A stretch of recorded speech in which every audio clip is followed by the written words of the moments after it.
Sorocaba na Cultura. Olá, eu sou Ângela Costa, fonoaudióloga formada pela Universidade da Amazônia e mestra em Saúde da Comunicação Humana pela Faculdade de Ciências Médicas da Santa Casa de São Paulo.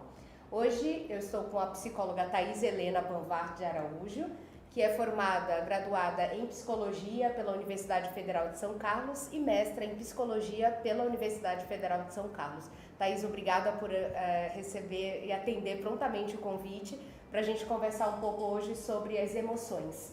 Como se constroem essas emoções, como as relações interferem nisso, o ambiente. Vamos começar falando um pouquinho, Thais, sobre o bebê.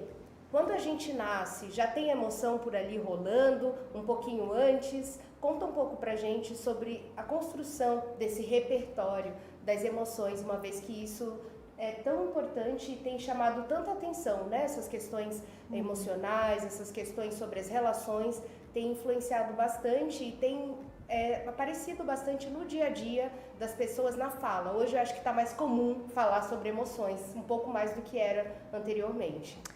Então vamos lá, agradeço o convite, acho que esse é um assunto extremamente importante, principalmente porque todo mundo está envolvido, né? Ser humano e ter emoção, né, está intrínseco. A gente nasce com esse pacotinho de emoções e é só lembrar de um bebezinho a partir do momento que nasce que acho que isso vai ficando bem claro para nós, né? Vamos dizer assim que para nossa espécie as emoções têm uma questão de sobrevivência muito importante. Se eu não conseguir, um bebezinho que acabou de nascer, não conseguir se manifestar, né, e ainda a gente ainda está descobrindo o que é essa manifestação, né, esse choro que traz, o tipo de assistência que se teve aí durante esse parto, o tipo de emoções que ele foi vivenciando já, né, dentro da barriga da mãe. A gente sabe que raiva, né, tristeza, alegria e medo são emoções básicas que são extremamente necessárias. E isso vai sendo comunicado através do choro, né? Vai sendo comunicado através dos nossos gestos, vai sendo comunicado quando ele se contorce, vai sendo comunicado de várias maneiras. Microexpressões ou expressões mais globais, né, do corpo todo estão ali. O que faz muita diferença, né, é o quanto que a gente está conseguindo escutar sobre isso ou não. E isso tem sido recente. Porque né? O bebê não conta sobre as emoções dele. Ele não vai usar a fala, mas ele nos conta de outras maneiras. Né? A gente fala que é a comunicação multimodal. Né? E aí, o que a gente tem aprendido é que os adultos precisam estar mais sensíveis para aquilo que os bebês comunicam, porque as emoções estão ali desde sempre. Eu vou usar, né, acho que durante a nossa fala, alguns trechos do Divertidamente, do desenho da Disney, né? Ou da Pixar, agora eu não lembro, tudo bem, da Pixar, que é muito, muito expressivo, né? A primeira abertura de olhos que a personagem faz, né? E ali se está presente a alegria, né? E acho que imagino que deve ser por esse caminho que a gente vai percorrendo, né? Que as emoções estão presentes e que muito do que a gente precisa expressar depende muito de quem está ali para acolher, para compreender. E acho que essa é uma esfera muito importante de saber que os bebês, eles não são uma tábula rasa, né, um livro em branco. Pelo contrário, eles já nascem com muitas questões para serem expressas, né, e aí vai depender muito desse adulto para escutar e atender conforme a necessidade. E as experiências que esse bebê vivencia no dia a dia, os cuidados que ele tem, isso interfere muito nessa bagagem que ele vai formando e como ele vai lidando com essas emoções, é isso? Sim, é por aí que a gente precisa estruturar os nossos cuidados, né? Isso pensando na sociedade, pensando na infância. Como que um bebê chorando, né, não é só apenas para as questões fisiológicas, né, de precisa trocar a fralda, dar mamar, né, ou tá com frio, ou é etiquetinha, né? Tem emoções ali sendo expressas e aí esse é um aprendizado importante que o bebê vai tendo sobre as próprias emoções desde que nasceu. E essa coisa do choro que as mães vão aprendendo a identificar esse choro, a diferença do choro. Isso aqui é um choro mais de dor, esse é um choro mais de necessidades, né? Precisa comer, precisa ser trocado. E aí tem o famoso chorinho de birra, de manha. Olha, tá chorando por manha. É isso mesmo? Existe isso? Como que a gente lida com... como a gente consegue identificar isso e como que a gente lida com isso? Olha, quem dera a gente pudesse ter um manual, né, que diante desse choro é isso, ou diante daquele choro. Ia ajudar bastante, principalmente, né, as mães de primeira viagem, os pais de primeira viagem, as famílias em geral. O que acontece é que cada ser é muito único e cada relação é muito única, né? Então esse aprendizado vai sendo ali um pouco por tentativa e erro, né? Você pegar a primeira semana de um bebê na sua casa e falar, esse choro é disso, não é bem assim. Você precisa, né, tá sendo ali alguém expressando, você tentando atender, acalmando, né? E aí de repente chega lá com uns 3, 4 meses, você já está se sentindo mais apta, né? E já está conforme o contexto, né? Se eu já atendi essa necessidade ou não, você vai entendendo melhor. Só que é muito comum falarem que tem a hora da bruxa, né? Ou tem um choro inconsolável, o choro que não para. A gente pode pensar que talvez esse choro, né, atendido todas as necessidades, é uma expressão, né, bem forte da emoção daquele bebê, né? E às vezes ele chora por chorar, ele chora porque é um meio de comunicação. E até esse choro precisa ser amparado. Uma coisa é um bebê chorando sozinho no berço e a outra, de repente, ele chorando no colo, né? Ele está sentindo, aprendendo ali que ele tem um acolhimento, que aquele choro pode acontecer, né? Agora, se ele fica chorando sozinho no berço e ninguém atende, né? Às vezes esse não atendimento pode ser por 1000 razões, né? Mas tendo possibilidade de atender e não atendendo esse choro, o que a gente está ensinando para esse bebê? Olha, você pode chorar que ninguém vai te ajudar, né? Essas aprendizagens, elas acontecem o tempo todo, né? Não é só a partir de quando a criança começa a falar ou quando a criança começa a expressar isso de outras maneiras. Então a gente precisa considerar as emoções, né, dos bebês, do ser humano, desde da mais tenra idade mesmo. É por isso, porque tem um pouco disso, né? Deixa no berço que chora e se acalma, aprende a se acalmar. Eu sei que eu não quero entrar em nenhuma polêmica aqui, né? Porque eu sei que existem diferentes formas de lidar com algumas questões, por exemplo, de colocar para dormir ou não. Mas enfim, a gente sabe que, de fato, essa regulação de emoções, porque a criança ela não vem com esse sistema neurológico bem desenvolvido para, inclusive, regular, se autorregular. Então, ela precisa muito do adulto, né? Desse acolhimento, desse olhar para ela, para que ela possa ir desenvolvendo essa autorregulação, não é isso? Exato. Às vezes a gente tem pessoas que explodem muito na fase adulta e se a gente pudesse, né, voltar o filme da vida dela, de repente, esse processo de explosões, né, ou de tentativa de comunicação, já tinham dificuldade de serem acolhidos, né? Eu acho que você falou uma coisa muito importante. Embora a gente nasça com as emoções, né, aprender a colocar numa certa situação ou em outra, isso é aprendido. A gente precisa dos adultos, da nossa família ali nos trazendo, nos auxiliando, nos acalmando, né? Nomeando o que a gente está sentindo, sendo escutado. E aí, por mais que hoje em dia ainda tenha alguns processos, né, por exemplo, de colocar para dormir, né, deixa por um tempo chorando, né, isso já está sendo muito revisto, né, com base nas neurociências, porque eu acho assim, todas as famílias elas vão lidar com as informações, elas vão lidar com suas dificuldades com as informações que elas têm. E hoje a gente está com mais informações, né, então temos outros jeitos de resolver isso também. Thaís, eu acho que a gente precisa dar uma pausa. No próximo bloco a gente pode continuar explorando um pouco mais isso. E eu quero falar um pouquinho mais sobre isso, sobre como se desenvolve, inclusive o quanto esse acolher de emoções é importante para essa autorregulação. Você pode contar um pouquinho para a gente o que é autorregulação depois, na volta, tá bom?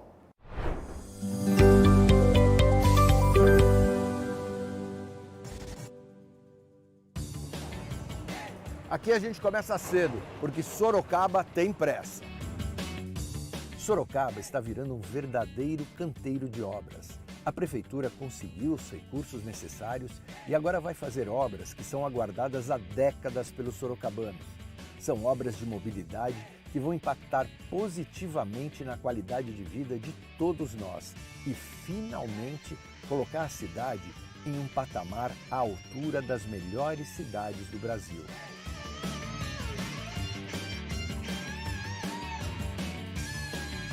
Júnior, você cuida disso lá pra gente?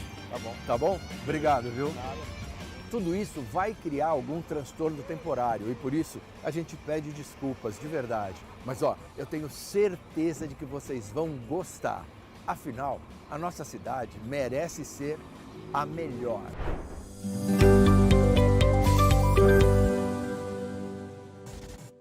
Voltamos nesse bloco para continuar falando um pouco sobre autorregulação. Thaís, conta pra gente, assim, bem simples mesmo, o que é autorregulação e o que isso tem a ver com as nossas emoções e qual o impacto disso no nosso dia a dia. Bem, vamos lá. A autorregulação é essa capacidade de eu identificar meu sentimento e direcionar ele de uma maneira mais que favoreça, né, as relações. Por exemplo, se eu estou triste, e aí eu vou me descontrolando, né? Eu vou cada vez chorando mais, eu não consigo expressar o que eu estou sentindo. Isso me diz muito sobre, olha, eu não consigo voltar a um estado em que não me traga tanto sofrimento. Né? De um pouco... A gente não está o tempo todo feliz, a gente não está o tempo todo triste, né? Então, assim, é esse processo de poder voltar. Eu tive uma emoção intensa e aí eu posso voltar para esse estado mais de tranquilidade. E isso a gente vai aprendendo ao longo do tempo, né? O bebê é aquela emoção toda, aí tem o adulto que vai acolhendo, vai escutando, vai observando, nomeando. E isso, né, a gente sabe que a fase bebê, né, dura, vamos dizer, 3 anos. Né? A gente tem um bebê que anda, depois um bebê que fala, mas ainda é um bebê. Né? E essas emoções vão sendo... ensinadas, aprendidas, né? Na verdade, assim, deixa eu fazer um esclarecimento. A gente não ensina ninguém a sentir. Você sente? Você já nasce sentindo. Você nasce sentindo, não tem como... Ai, não sinta isso, né? Não funciona quando alguém está nervoso, eu falo, fica calmo. Não funciona porque não... Mas o que você pode aprender ao te observar, né? Mostrando uma agitação, mostrando lágrimas, mostrando uma boca curvada para baixo ou uma boca aberta chorando, eu posso te ensinar que isso chama tristeza.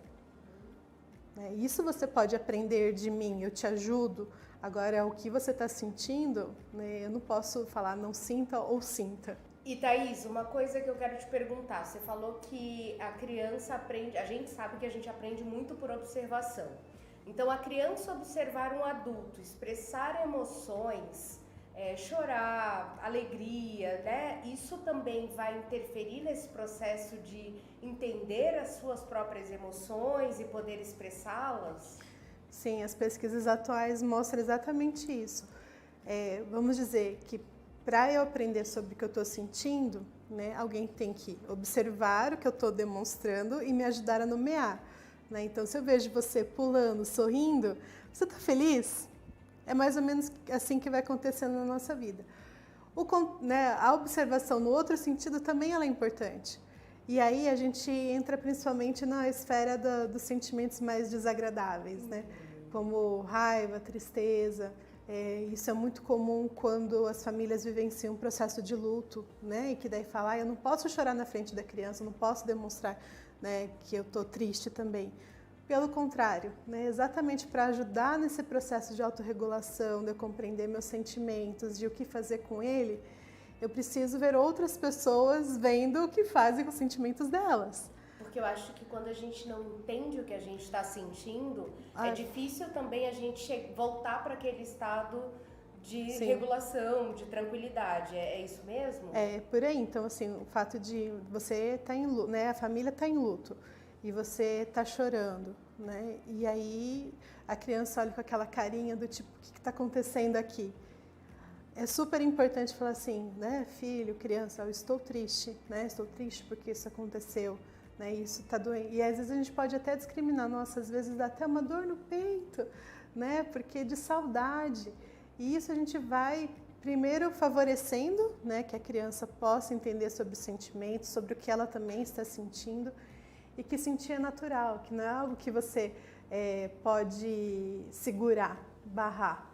Né? Eu acho que esse é um aprendizado extremamente importante para a vida, que é sobre nós, sobre o que a gente vivencia.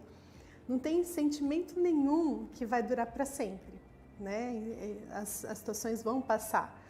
E aí vem um outro sentimento, como se fossem as ondas do mar, né? E vem um e vem o outro, as coisas vão acontecendo e o nosso corpo vai reagindo a partir do que vai acontecendo. Tem situações que para mim podem provocar tristeza e para você podem provocar raiva. Né? A nossa história de vida vai dizendo qual sentimento que vai vindo. Só que se eu não aprendi a nomear, se eu não vejo pessoas lidando com seus sentimentos, né, da maneira que for, né, eu vou ficar, peraí, tem alguma coisa errada comigo. Mas agora você me fez pensar sobre uma coisa importante, que eu acho que são as diferenças culturais. Porque Sim. A gente tem alguns estereótipos, por exemplo, o brasileiro é alegre, é sempre animado, o alemão é mais frio, o japonês é muito sério. Acho que a gente tem uns estereótipos nesse sentido.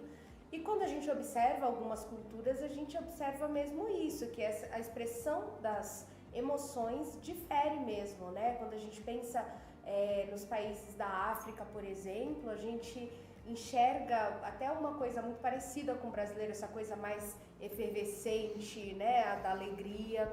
Existem essas diferenças culturais e individuais? Como que a gente lida com isso? Isso dá diferença mesmo na maneira como um indivíduo aprende as suas emoções, né? Entende as suas emoções e as expressa? Totalmente, né? Porque retomando o que eu tinha dito, eu tenho lá um bebê chegou no seio familiar. E aí a família vai atendendo as necessidades, ela vai nomeando, só que essa família não está isolada, ela, né, reflete uma cultura, ela está numa sociedade, e aí os sentimentos que são valorizados ou ignorados, o que a gente considera agradável, desagradável, tem influência dessa cultura. Então, muitas vezes, vamos dizer, para ter a característica do brasileiro, né, ele tem que ser um povo alegre. Só que, peraí, né? É difícil quando eu massifico, né? Trago um sentimento como característica de um povo inteiro, ao mesmo tempo que é importante também para nos trazer identidade, assim. Mas não dá, às vezes, para você ser um povo alegre quando você vê tantas questões tristes que acontecem no nosso país. Mas sim, a cultura vai direcionando, né? Para aquilo, são tantos sentimentos, né? Tantas emoções que existem na espécie humana, que ela vai direcionando, né, aquilo que é nessa cultura valorizado ou não. Né? Então temos culturas que vão valorizar essa questão mais séria, né, na hora de resolver algum problema, ser mais pragmático. Outros vão valorizar a expressão, né, até a própria expressão do sentimento, né, que é importante. Ai de você se não chorar em tal situação, quer dizer que isso, né, não foi bem visto por você. Não, essas influências são importantes a gente ter uma noção, né? E como, ainda bem, as culturas podem mudar também. E eu percebo que há um movimento assim do Brasil, né, de tentar começar a enxergar alguns sentimentos, né, como a tristeza, por exemplo, como cabíveis. E é interessante que tem até um recorte de gênero nessa situação. Por quê? A gente sabe que é muito mais comum, muito mais aceitável um homem expressar raiva do que uma mulher expressar raiva. Mas peraí, mulher... Uma menina chorar do que um menino chorar. Exato. Quer dizer então que homem não sente tristeza e que mulher não sente raiva? Não. Pelo contrário, isso foi sendo peneirado, foi sendo selecionado ali pela sociedade como isso é aceitável ou não. E aí, quando você lida com questões tão primárias, tão íntimas, tão necessárias para o ser humano, né, que são os sentimentos, suas próprias emoções, a gente vê aí diversos impactos sociais acontecendo. Né? E a gente está falando aí de autorregulação, de reconhecimento de sentimentos, de inteligência emocional, de vários termos aí que a gente tem, né, para compreender essa complexidade que é o ser humano.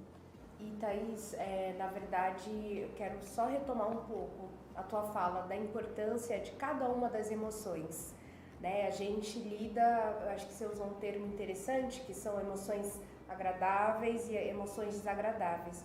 Todas elas, fazendo um recorte neurocientífico, neurobiológico, trazem um impacto no nosso corpo, né? A gente sabe que a gente tem funções neurovegetativas, né? Respiração, a nossa respiração muda, a nossa velocidade de fala muda, apesar que eu falo rápido, sempre alegre, triste, tô sempre, né? Mas assim, isso tem impacto na velocidade de fala, na nossa respiração, a tensão que a gente sente no nosso corpo.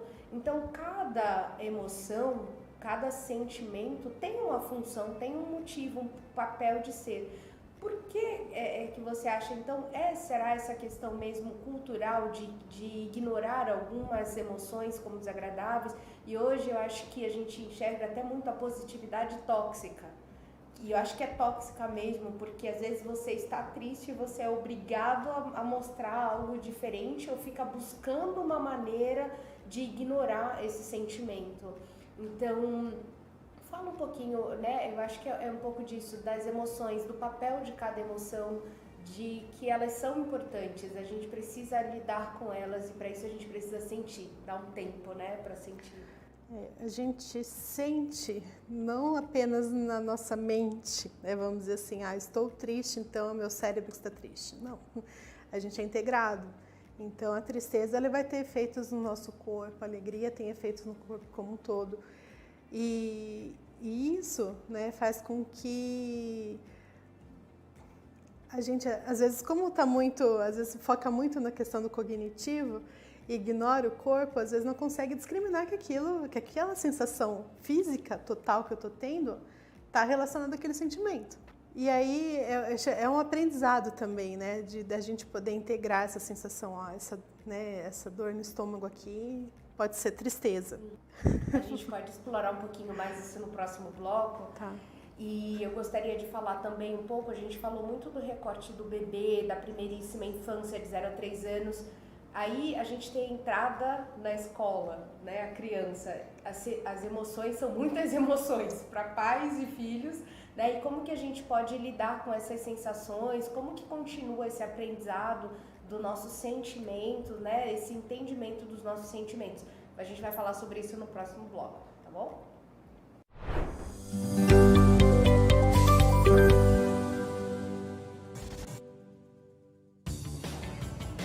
Aqui a gente começa cedo, porque Sorocaba tem pressa. Sorocaba está virando um verdadeiro canteiro de obras. A prefeitura conseguiu os recursos necessários e agora vai fazer obras que são aguardadas há décadas pelos sorocabanos. São obras de mobilidade que vão impactar positivamente na qualidade de vida de todos nós e, finalmente, colocar a cidade em um patamar à altura das melhores cidades do Brasil.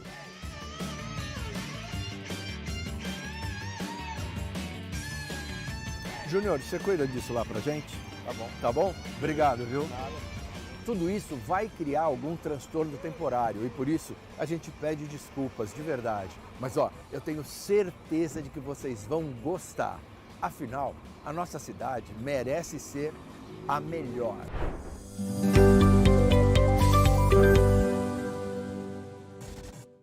No finalzinho do último bloco, a gente estava falando sobre a entrada das crianças na escola, sobre como uma gama de emoções surge, né? Tanto para pais quanto para as crianças. E eu queria que você explorasse um pouco isso, Thaís. A gente às vezes é chamado numa escola, né? Estando na Secretaria da Educação aqui em Sorocaba, às vezes o psicólogo é muito chamado porque a criança está mordendo um colega, né? Às vezes a criança tem algum momento de desregulação emocional intensa, né? Que chama, que preocupa a atenção. Quando você acha que esses momentos de desregulação começam a ser preocupantes? Porque a gente sabe que é esperado que a criança ainda não tenha tanta capacidade de se autorregular, até porque o seu córtex pré-frontal responsável pelo controle disso, né? Essa área do cérebro que é muito ligada com esse controle inibitório, com essa autorregulação, está em desenvolvimento. Então, quando algumas expressões das emoções são preocupantes, podem chamar a atenção, E até essa questão das mordidas, ou mesmo essa ansiedade da separação da criança com os pais na entrada, né? Essa fase de adaptação para a escola. Conta um pouco pra gente sobre isso. A gente pode pensar, né? Criança entrou na escola, as emoções foram juntas também, né? Não tem como deixar ela... Levou a linha, né? Levou tudo, faz parte dela, vai tudo junto. E aí a escola é um ambiente que todo mundo se encontra, cada um com a sua história já, uma baita história, uma história longa de vida, né? Mesmo quando a criança entra aos 4 meses, aos 6 meses, né?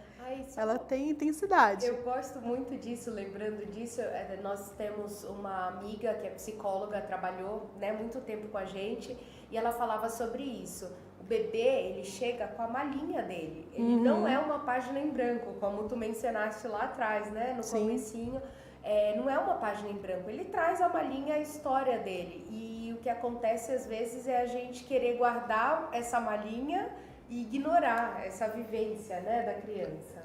Ou achar que uma criança tão pequena não possa sentir determinados sentimentos, né, como talvez assim, os mais básicos, ok, ela tá com medo, ela tá com raiva, não sei o quê, mas questões às vezes mais complexas como saudade, né, possam não existir, mas existem. E aí a gente tem que lembrar, né, a escola junta várias culturas familiares, a própria cultura familiar do professor, e quando junta tudo isso, é um monte de gente aprendendo a lidar com seus sentimentos num contexto novo. Né? Então, se até então isso funcionava na minha casa, né, agora na escola talvez não vá funcionar. E aí eu preciso aprender novos meios de lidar com isso, com esse sentimento, com esse turbilhão que é aqui dentro, né? E quem que é o adulto da vez? É o professor, né? E o professor é o auxiliar de educação, é a direção, mas os adultos que estão envolvidos, né? A equipe de limpeza, a equipe de alimentação escolar também, são os adultos que estão ali naquele contexto. E muitas vezes também não tão cientes dos próprios sentimentos para também lidar com os dos outros, né? Então a escola passa a ser também um novo ambiente de novos aprendizados e de sentimentos que às vezes realmente não aconteciam em casa. Né? Se em casa eu não preciso dividir coisas, na escola eu preciso. Aí a mordida vem, às vezes? Pode ser um jeito de solucionar, porque eu estou tentando expressar que eu quero isso, que é algo que eu quero, que eu não quero dividir, eu não tenho minha fala ainda, né, tão clara, eu não consigo falar assim, olha, amiguinho, por favor, agora é minha vez. Né? Eu ainda talvez não tenho essa elaboração, mas o sentimento relacionado a tudo isso eu tenho. Né? Então, isso pode acontecer. E para essas situações, né, que eu acho que é meio de vulcão, né, quando a criança explode, né, processos intensos, a gente fala que é um transbordamento emocional, uma crise, e que às vezes pode envolver, né, jogar coisas, pegar coisas, tudo mais. A gente precisa ter um adulto que faça o contraponto, que seja corregulador, né? Ela não vai conseguir trazer tudo de volta, né? O vulcão explodiu, mas eu preciso de um adulto que esteja tranquilo para ajudar nessa corregulação. Então, de trazer assim, olha, tá tudo bem, né? Estou aqui, percebi que você está nervoso, percebi que você está bravo, que você está triste. E aí a gente precisa observar para a gente poder nomear e ajudar, né, essa criança também entender o que ela está sentindo. Então, esse é um processo muito, muito complexo da educação, né, e que sempre existiu, só que hoje a gente está tendo mais recursos para poder auxiliar tanto os professores, né, quanto pais, quanto todos os adultos, todos os envolvidos, vamos dizer assim. É que às vezes, Thaisa, como você falou, o próprio adulto não está tão ciente das suas próprias emoções. Sim. Ou uma criança pode despertar alguns gatilhos. Sentimentos no outro, com certeza. Sentimentos no outro, sim. Né? Como que a gente consegue lidar com isso? Assim, por exemplo, se eu não dou conta daquela situação, e às vezes eu preciso dar porque eu sou o único adulto nessa sala, né, de aula, nessa turma, ou o único adulto por perto, que dica você dá para eu conseguir lidar com esse momento de explosão? Assim? Olha, você trouxe essa dica já antes no outro bloco lá, que agora eu vou retomar. Lembrando que os sentimentos têm muito a ver com as questões corporais, talvez o primeiro ponto para eu ajudar a me colocar no eixo de novo é respirar. né? A questão da respiração, uma respiração profunda, sabe aquela... Segura 4, puxa, solta. Respira várias vezes, né? Esse é um processo importante. Parece uma bobagem, mas a gente está falando de mandar oxigênio para o nosso cérebro para ele voltar a pensar. Né? Quando a gente fala das desregulações de emoções muito intensas, a gente está falando de um cérebro que ele se desconectou às partes, né? As partes ali que ajudam a gente a ter mais concentração, a entender, a planejar as nossas ações, né? Que é o córtex pré-frontal que você disse, ele está desconectado da parte das emoções, né? Da parte mais primitiva, mais da nossa reflexa, parte mais primitiva. E quando tem coisas muito intensas, são basicamente as nossas saídas, né? São de ataque, né? De paralisar ou de fugir. Né? E aí tem situações com as crianças, e isso professores e pais, né? Adultos que lidam com as crianças vão vivenciar, que é exatamente a reação dele me provocar ou um ataque, me provocar paralisar, ou me provocar querer fugir daquela situação. E isso, às vezes, pode ser que numa determinada situação a resolução não foi tão positiva, mas você tem a possibilidade de aprender e pensar outras estratégias. Né? Se eu sei que aquilo para mim me mobiliza demais, eu preciso compartilhar isso com outra pessoa. Né? Eu preciso, de repente, já pedir ajuda para outra pessoa. Olha, se isso acontecer, eu tenho como pedir ajuda para você? Né? Porque a gente ajuda nesse processo de regulação um do outro. Se a gente fala, é só autorregulação, como se a gente fosse autossuficiente, mas não. A gente precisa de uma rede de apoio. Né? A gente precisa entender que, olha, eu posso demonstrar os meus sentimentos para você, você vai acolher, né, você vai compreender, e não me julgar, né, porque também isso é muito que acontece entre os adultos, né, adultos entre si julgando sentimentos, adultos julgando sentimentos das crianças e elas aprendendo a fazer isso, tornando-se adultos, né, que tem esse tipo de comportamento também. Thaís, muito obrigada, né, por essa aula que você deu aqui pra gente. Foi uma conversa muito gostosa, eu aprendo sempre muito te ouvindo e eu espero que os telespectadores também tenham aproveitado muito essa conversa, que possam, que a gente possa, inclusive, fazer uma outra conversa, um outro dia, para falar um pouco mais sobre as crianças um pouco maiores, né? Sobre alguns assuntos que surgem. Eu acho que fica o convite já para uma próxima vez, tá bom? Por hoje é isso, pessoal. Nós agradecemos muito a audiência de vocês e espero que vocês estejam conosco na próxima.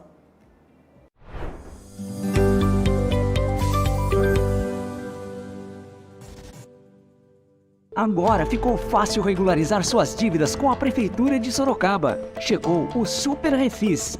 Com ele você tem descontos de até 100% na multa e até 95% nos juros. E ainda dá para parcelar em até 24 vezes.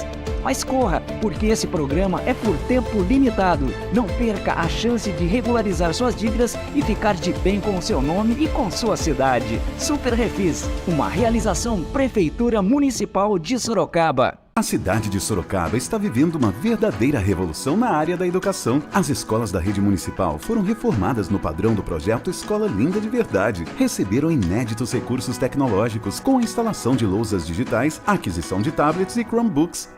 Pela primeira vez na história, mais de 60 mil alunos receberam uniformes e ainda teremos mais 13 novas creches e 4 novas escolas do ensino fundamental. Prefeitura de Sorocaba, cidade humanizada e inovadora.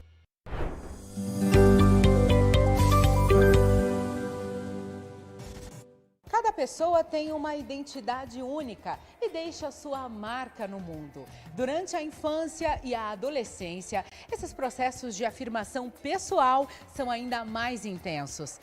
Nesta escola municipal, um projeto que fortalece o protagonismo dos alunos vem provocando uma verdadeira revolução. O projeto Convivência veio depois da pandemia, quando os alunos tiveram que ficar muito tempo isolados em casa, sem o relacionamento presencial de sala de aula. A ideia foi resgatar aquele vínculo que só a convivência proporciona. As atividades envolvem todas as disciplinas, E aos pouquinhos foram despertando muitos talentos e emoções na comunidade escolar. Na aula de artes, o desafio foi criar máscaras com o molde do rosto dos estudantes e depois pintar com criatividade. Então, o nosso projeto ele tem como objetivo principal a expressão, a convivência entre os pares, entre os diferentes. E aí, pensando na simbologia da máscara como identidade, né, o que você quer deixar de impressão para o mundo, então essa atividade ela tem relação não só com o que eles estão vendo na disciplina, mas o que eles podem aplicar hoje. Então, como eu posso deixar a minha marca no mundo? Então, as máscaras mortuárias egípcias, elas têm esse sentido, né? A pessoa ela era enterrada com elas. Então, os alunos aprenderam a parte teórica e depois colocaram em prática, né, realizando as máscaras e agora as pinturas. Parece uma simples pintura, mas a atividade vai além e ensina lições valiosas para a vida. Eu acho que isso foi muito bom, porque a gente teve um trabalho em grupo, um tempo de comunhão ali, e também a gente teve uma confiança a mais pelo processo da máscara. No momento que a gente teve que fazer a máscara, a gente teve que confiar no nosso parceiro para fazer, porque a gente não sabia o que estava acontecendo naquele momento e a gente teve que confiar. E também teve um momento para a gente, né, em socialização, trabalho em equipe. Isso é um momento importante, porque normalmente a gente está sempre em sala de aula. E isso é uma coisa que ajudou bastante e que a gente a gente precisou da ajuda do colega. Porque todo dia a gente estuda e a gente está ali fazendo lição. Então isso saiu um pouco da nossa rotina, fazer algo divertido, porque mesmo que a gente seja algo divertido, a gente aprende também sobre isso. No projeto Convivência, todas as formas de expressão são bem-vindas. Por trás da dança, que mostrou as raízes do Brasil, teve muita pesquisa e ensaio.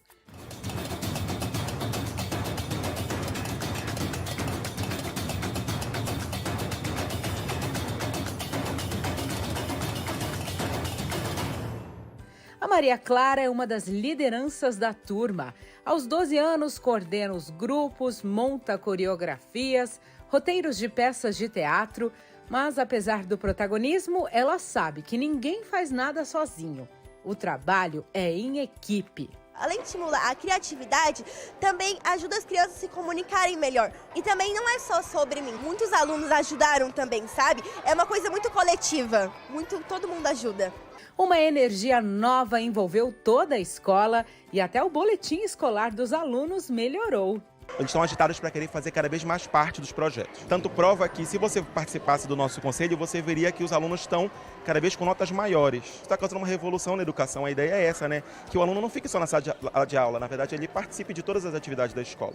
Conviver envolve falar o que se sente. E nessa dinâmica proposta pela professora de História, os alunos falaram sobre suas emoções. Principalmente na fase, e nós sentimos essa necessidade de aumentar muito pós-pandemia. Como até veio o assunto, ele sempre retoma, porque a gente sentiu que tinha uma desconexão entre os alunos e escola, né? É quase como uma necessidade de reaprender a conviver e a socializar e a lidar com os sentimentos, uma confusão maior. E eles passaram por esse período que foi tão complexo para nós na fase da adolescência, né? Então a gente traz essa questão da convivência, das emoções, do sentimento, retoma a ideia do protagonismo deles como uma tentativa de tentar amenizar parte desses estragos emocionais que a pandemia provocou, né? Eu acho que a escola precisou tomar ciência disso e agir, né, e dar esse espaço, perceber que a saúde mental e emocional é essencial no processo de aprender. Essa questão da terapia, inclusive a gente tem o projeto, né, com o Departamento de Psicologia da Uniso, então tem esse respaldo. Essas dinâmicas elas vêm alimentadas por profissionais e eu acho que tem sido bem saudável para todos nós, para alunos e para professores também. A gente também tem esses momentos entre nós e cria um ar de um senso de comunidade escolar, assim, a gente começa a perceber que somos um time, né? Cada papel tinha um sentimento escrito e um convite para abrir o coração para a turma toda. Pessoal, a gente vai então começar a dinâmica dos sentimentos. Depois que o colega aqui sorteou falar, quem quiser falar, interagir também, né? Mas primeiro fala do colega e depois depois a gente compartilha os sentimentos, combinado? Esperança é uma coisa que, como eu tinha visto antes, você tem que ter na vida pra não ter essa depressão, às vezes depressão, tá ligado? Amor. Amor é um sentimento que você pode sentir por outras pessoas, porque, por exemplo, é quando você faz de tudo pelaquela pessoa, pra ver ela bem, pra ver ela feliz. Você faz de tudo mesmo. E você pode sentir amor pela vida, por momentos. Angústia. Um momento da minha vida que me causou muita angústia e que às vezes eu não me sinto muito confortável em falar foi quando, durante a pandemia, eu não tinha os amigos que eu costumava ter, eu não socializava tanto e eu me sentia sozinha. Isso me causou muita angústia e não é nada legal sentir angústia. Ô Rafa, você falou de uma palavra muito profunda, o amor. Como é que é para um adolescente de 13 anos falar dessa palavra? Olha, o amor é algo muito complexo, porque, por exemplo, a gente tem uma coisa tipo, amor é gostar da pessoa, pronto. Só que quando a gente vai aprofundando isso em camadas, o amor fica muito complexo, principalmente para adolescente que passa por várias coisas, hormônios, descobertas, então o amor se torna mais complexo ainda. Esse momento aqui que todo mundo coloca para fora as emoções, por que é importante? É importante para outras pessoas também conseguirem ter o seu momento de expressar. Vai criando entrosamento entre pessoas que eu não conheço. Por exemplo, eu não conheço muita gente daqui, mas, tipo, por exemplo, o que elas falaram, eu consigo comentar sobre elas. E dá uma ajuda também, né? Ajuda, por exemplo, se a pessoa está com uma dificuldade em casa, que falou aqui agora, eu falei, putz, já passei por isso uma vez já, aí eu posso te ajudar se você quiser conversar, eu passei por isso já, e é isso. O sentimento de que um precisa do outro ficou evidente. Eu tô nessa escola desde o ano passado e a partir desse ano, quando começaram com essa ideia de gincana, todo mundo ficou mais animado, ficaram tipo, vamos fazer menos bagunça para evitar ocorrência, pra gente poder ter mais ponto. Então acho que é uma coisa que as pessoas estão tentando ajudar os seus próprios grupos e até as suas salas para poder tentar ganhar essa gincana e também esse projeto. É uma escola antes e outra depois do projeto Convivência. Eu acho que está provocando mais união, muita gente não briga mais, nós está se reconciliando, muitas brigas que teve ano passado. Hoje em dia, por exemplo, nunca tive muitas amizades com pessoas de outros anos, sempre foi com a minha sala ou a sala do lado. E esse ano eu estou fazendo muitas mais amizades. Como todo ano, todas as crianças e adolescentes, de todos os anos eu tenho amizade. Primeiro, segundo, terceiro, quarto, quinto, sexto, sétimo, oitavo, nono, até aí. A dança foi uma coisa assim que, como eu posso te dizer? Como eu fui personagem principal, a minha primeira vez fazendo essas coisas, eu nunca participei. Então, pra mim, foi uma coisa maravilhosa, porque, nunca fiz essas coisas. E pra mim foi bem legal participar de tudo, participar da dança, participar de várias coisas que tá tendo aqui na escola. Acolhimento, uma palavra que transforma a vida de todos. E o nosso primeiro contato com esse sentimento tão importante é na família. As pelúcias, as bonecas, os quadros coloridos. Tudo aqui é um convite para o mundo infanto-juvenil. Uma maneira de acolher quem precisa de afeto. Estamos na sede da Família Acolhedora, um serviço oferecido pela Secretaria de Cidadania da Prefeitura de Sorocaba. Trata-se de uma medida protetiva provisória para crianças e adolescentes que precisaram ser afastados da família de origem por ordem judicial. Essas crianças de 0 até 18 incompletos, crianças e adolescentes, elas passaram por alguma situação de negligência, violência em suas famílias de origem, que são as famílias de sangue, Então, alguma situação que feriu o direito delas, que violou o direito, faz com que elas necessitem sair de suas casas, da companhia das suas famílias e serem direcionadas a serviços de acolhimento. Agora, nesse meio tempo, enquanto elas estão em lares provisórios, num lar provisório, vocês também olham para essa família de sangue. Como que é o trabalho com essa família biológica? o trabalho com a família biológica ele é primordial, porque ele necessita, por lei, a gente precisa trabalhar essa família para que essa criança, esse adolescente consiga retornar para ela. Então essa família ela vivenciou situação de violação de direito e a gente não pode trabalhar com a perspectiva de julgamento dessa família, porque ela também, em algum momento da vida dela, ela passou por uma situação de violação. Então, quando a gente percebe o histórico de vida dessas famílias, elas também passaram pela mesma situação. Então, é um ciclo de violência, muitas vezes, que ele vem de geração em geração.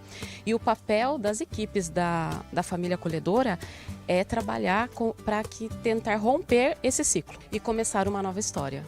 Então a ideia é sempre o laço sanguíneo, né? Priorizar isso, porque nada melhor do que você estar com o pai, com a mãe. Com certeza. Na impossibilidade de não poder retornar para a família, aí é feita, né, a verificação junto ao judiciário, junto à rede de serviços, dessa criança, desse adolescente voltar para alguém, uma avó, um tio, ou, em último caso, a adoção. Secretário, Sorocaba, né, passou a oferecer esse serviço aí desde 2019 e é um serviço pioneiro para a região, se a gente for analisar, né? Vocês estão saindo na frente. Com certeza. Hoje em dia, pouquíssimos municípios têm a opção de ter esse serviço, né, dentro da esfera municipal mesmo. Então, nós estamos, desde 2019, trabalhando, né, para colocar esse equipamento para funcionar e agora chegou o momento. As famílias já estão se candidatando, estão chegando e nós estamos fazendo todo o possível para que nós possamos atender essas crianças da melhor maneira possível. Agora, qual que é o benefício da criança ficar num lar, né, em vez ali de uma instituição? Isso muda tudo, né? Qual que é a consequência positiva? Diversos estudos, né, e pesquisas dizem que até a capacidade cognitiva da criança ela evolui de uma maneira bem melhor quando, ao invés de ela estar institucionalizada num acolhimento, ela está num ambiente familiar, né? Ali ela tem mais referências, mais aconchego, ela cresce com muito menos trauma. Então a ideia é evitar que chegue num acolhimento. Mas é um trabalho a ser feito, né? Então nós contamos com essa opção hoje em dia, a família acolhedora. E é um lar provisório, mas é um lar de muito amor. Com certeza, as famílias elas são remetidas a uma série de requisitos, né?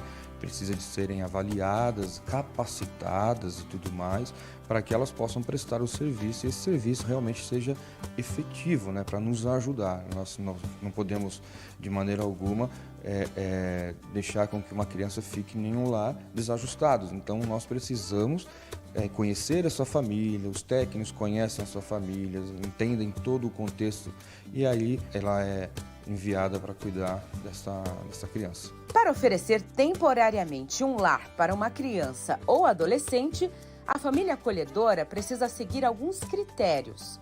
Ser morador de Sorocaba no mínimo 1 ano, ser maior de 21 anos, possuir boas condições físicas e mentais e não possuir interesse em adoção. Essa parte é importante, né? Por que isso aparece como um pré-requisito? Da parte da adoção, isso faz parte do nosso acompanhamento com a família. Se ela desenvolve o interesse em adoção por aquela criança, acaba atrapalhando o desenvolvimento todo que é feito para que essa criança retorne para o seu lar de origem. Agora, quando a gente fala também de pré-requisito, esses são os básicos, né, que você falou, mas essa questão de tipos de família, pode ser de qualquer tipo, homoafetiva, tudo? Sim, todos os tipos de família, tendo mais de 21 anos, pode participar. As famílias que se candidatam precisam passar por uma capacitação de 20 horas para entender a seriedade desse acolhimento. É sempre uma chegada, né?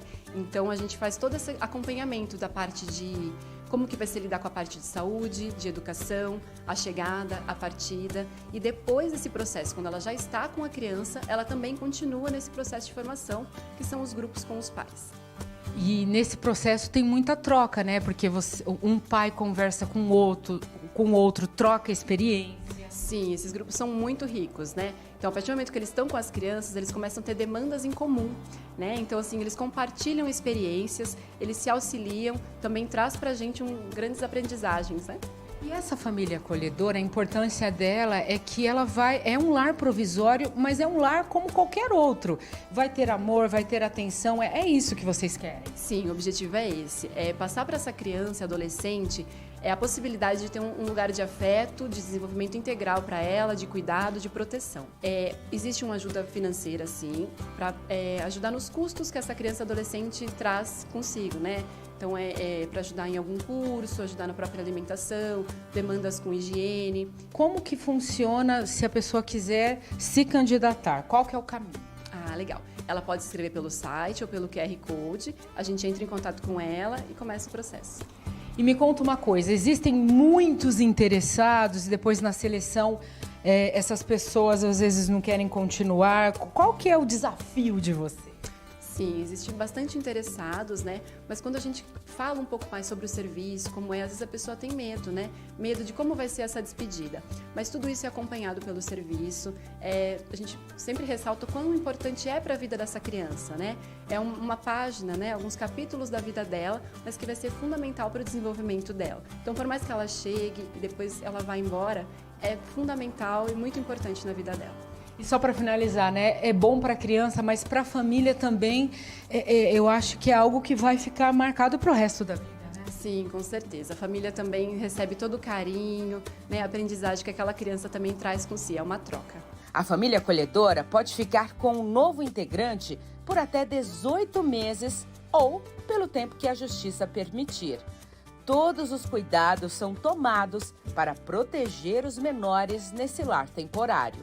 Bom, como é que acontece a preparação dessas famílias acolhedoras? É um trabalho muito profundo, né, para que dê tudo certo. Esse processo, Renata, ele começa desde a inscrição da família no nosso link. Depois disso, a gente faz uma palestra informativa para essa família para explicar exatamente como funciona o nosso serviço, a qualidade, né, o que vai ser exigido dessa família, os próximos passos. Assim que passada essa palestra, a gente marca uma entrevista com essa família, na qual a gente verifica a motivação dessa família para acolher, verifica aspectos relacionados ao vínculo familiar, se todos os membros da família desejam acolher, isso é bastante importante também, né? Não é só o casal ou só o responsável, então todos que têm que desejar acolher essa criança. Depois dessa entrevista, a gente faz uma visita domiciliar. Nessa visita, a gente avalia a questão do ambiente físico mesmo, o espaço físico disponível para acolher essa criança, a questão da segurança desse imóvel, né, se precisa fazer alguma adequação, colocar rede de proteção, se tem animais, se tem piscina, enfim. E também sobre a possibilidade de acesso daquele bairro, né, se tem escolas disponíveis, se tem parques, né, enfim, acesso que essa criança vai ter da convivência familiar e comunitária. Depois dessa visita, existe um processo de formação dessas famílias, que é de aproximadamente 20 horas, é um curso no qual a gente elabora e trabalha vários aspectos relacionados ao acolhimento familiar. Então, tanto aspectos legais, né, relacionados à legislação, quanto acesso à rede de ensino, acesso à saúde, aspectos relacionados ao vínculo também, tanto a vinculação dessa criança quanto a desvinculação. Né? É um processo de preparação dessas famílias, então é um processo longo, árduo e a gente fala que é artesanal. Por que vocês priorizam essa criança voltar para o seio biológico familiar? É um direito da criança, né? Assim como é um direito da família, é um direito da criança permanecer na família de origem, né? Então esse é um grande objetivo da gente. E o foco também, além de cuidar da família acolhedora e das crianças, a gente trabalha com essa família de origem para que ela se fortaleça e supere a situação que gerou a violação de direitos. Enquanto isso, a família biológica também é acompanhada pela equipe multidisciplinar da Prefeitura para que futuramente, se tiver condições, possa ser novamente um lar para seus filhos. Essa aqui é a Sala do Espelho, um lugar estratégico. É daqui que a psicóloga e a assistente social observam a interação entre a família biológica e a criança. Quem está aí do lado de fora acaba se esquecendo que está sendo analisado, simplesmente porque não consegue enxergar quem está aqui. E aqui a gente tem uma sala bem estratégica, né? de onde vocês observam essa interação quando a família biológica se encontra com a criança. Como que funciona? O que vocês levam em consideração? Então, no começo desse processo de aproximação com a família de origem, nós precisamos observar o vínculo, né, a qualidade da interação, se existe ainda a possibilidade da violação de direito. Então, se o que motivou o acolhimento foi, por exemplo, uma violência, né, a gente observa a qualidade da comunicação dessa família com a criança, se a criança se aproxima ou não dessa família, ou se ela rejeita, né, se essa mãe e pai, né, consegue brincar com a criança, qual que é a qualidade desse vínculo. Então, a sala de espelho ela foi projetada exatamente por isso, para a gente não interferir nesse processo, nesse momento, mas também para poder avaliar. E um detalhe muito importante, a família acolhedora é proibida por lei de adotar os menores. A família acolhedora, um dos pré-requisitos é não poder mesmo ter nem interesse em adoção. Então, nós verificamos todas essas questões porque existe um processo já junto ao judiciário de famílias que realmente querem adotar. Então, existe uma fila de adoção, uma adoção definitiva, né? Então, essas famílias já manifestaram interesse e passaram por todo um processo. Então, se a gente permitisse, o judiciário, a rede permitisse que essa criança, essa família ficasse com essa criança, a gente estaria pulando essa fila. E daí o que é irregular. E acolher é dar amor, é ter esse vínculo, é mostrar o que é família, né? Exatamente. É mostrar uma nova versão do que eles já viveram antes. Uma versão de amor. Uma versão de amor e também com a possibilidade de voltar para uma versão de amor. Uma nova versão. Enquanto a justiça decide o futuro dessas crianças e adolescentes, nada melhor do que ter a figura de um pai e de uma mãe que ofereçam afeto e um lar acolhedor. O município ele tem convênio, né, com os abrigos e tudo mais, mas ficando numa família muito melhor, isso acaba desafogando a questão da institucionalização? Sim, porque como temos hoje uma questão de excedentes, muitas vezes podem acontecer, né? É uma coisa que nós evitamos que aconteça, mas pode ser que aconteça, né? Ter uma criança ou outra excedente num acolhimento, né? E a família acolhedora vem para somar, e isso faz com que aquelas que já estão institucionalizadas, que são demandas, né, do judiciário, nós acabamos trazendo para a família acolhedora e evitando que essa criança ela seja acolhida em primeira instância. Ou seja, quanto mais família, mais amor, e essa criança vai crescer com uma memória boa da infância. Essa é a nossa meta, né? Essa é a nossa meta, que essa criança tenha menos traumas possíveis e consiga crescer, né, de maneira humanizada e possa exercer sua cidadania.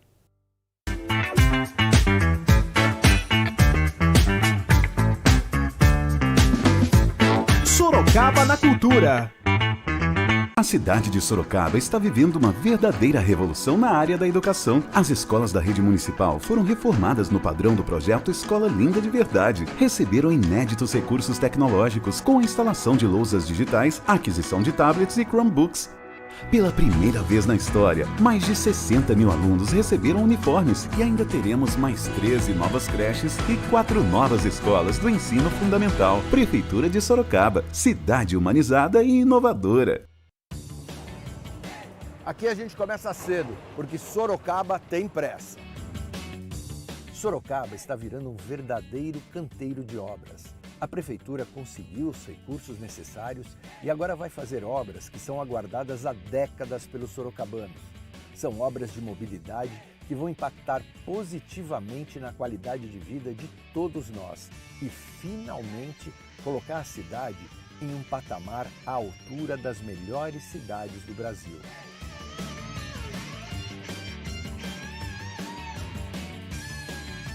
Júnior, você cuida disso lá pra gente? Tá bom. Tá bom? Obrigado, viu? Nada. Tudo isso vai criar algum transtorno temporário e por isso a gente pede desculpas de verdade. Mas eu tenho certeza de que vocês vão gostar. Afinal, a nossa cidade merece ser a melhor. Agora ficou fácil regularizar suas dívidas com a Prefeitura de Sorocaba. Chegou o Super Refis. Com ele, você tem descontos de até 100% na multa e até 95% nos juros. E ainda dá para parcelar em até 24 vezes. Mas corra, porque esse programa é por tempo limitado. Não perca a chance de regularizar suas dívidas e ficar de bem com o seu nome e com sua cidade. Super Refis, uma realização Prefeitura Municipal de Sorocaba. Ainda teremos mais 13 novas creches e 4 novas escolas do ensino fundamental. Prefeitura de Sorocaba.